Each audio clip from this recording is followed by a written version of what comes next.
The Royals and the company of Black Watch were very late. They should have been on the beach before dawn, and it was gray morning now. The Air Force, spotting our trouble, dropped a ton of smoke bombs on the headland east of Dieppe Harbor. The smoke curled down to the sea and covered us temporarily for the run-in. But the smoke was spotty and the last 30 yards was in the clear. Geysers from shells shot in our path. The German ack and the machine guns on the cliff were deafening. The men in our boat crouched low. Then the ramp went down and the first infantrymen poured out. They plunged into about 2 feet of water and machine gun bullets laced into them. Bodies piled up on the ramp. Some men staggered to the beach. I was near the stern and to one side. Looking out the open bow, I saw 60 to 70 bodies. Men cut down before they could fire a shot. A dozen Canadians were running along the beach toward the 12-foot-high seawall, 100 yards long. Some fired as they ran. Some had no helmets. Some were wounded. Their uniforms torn and bloody. One by one, they were hit and rolled down the slope to the sea. We knew what we were supposed to do all right.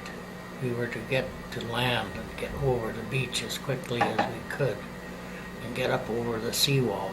But on landing, I guess the first thing I recall is that some of the people who had landed before me. The beach lined with people all laying there, and the stones, they were big stones. They were huge stones on that beach. And it seemed to me to be crazy for these people to be lying down there. We had a habit in maneuvers. You'd run so far, then duck down, or you might crawl a bit. But I just couldn't understand what they were all lying there for. But they were dead. They were either dead or they had all been hit. I got up near the seawall, and near the seawall you were fairly safe. But out from the seawall, 6 or 7 feet, there was no one living.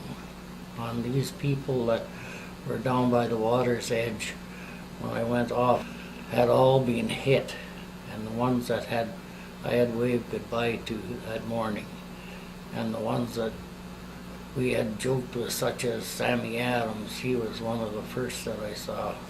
Joe Coffey, Hugh Clements, Ernie Good, all of these people, all dead in such a short space of time.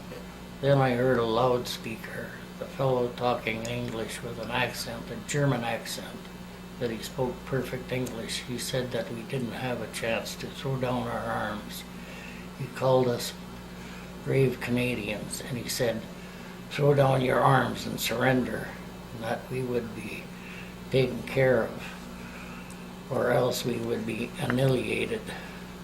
I ventured out from where I was and could see down the east a group of people with white bandages and an odd white towel and their hands up. Things began to get quiet, just as there was great stillness. After all this noise, everything stopped for a bit.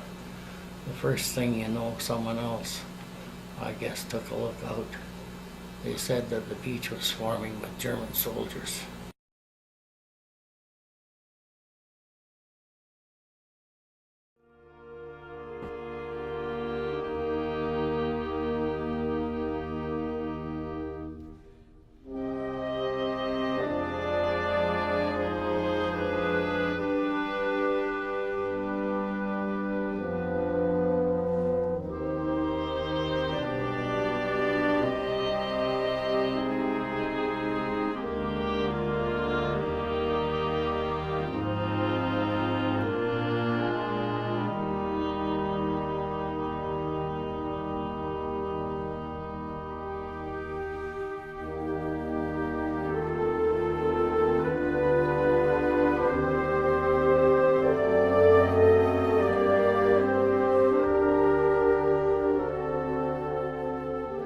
Flanders fields the poppies blow, between the crosses, row on row.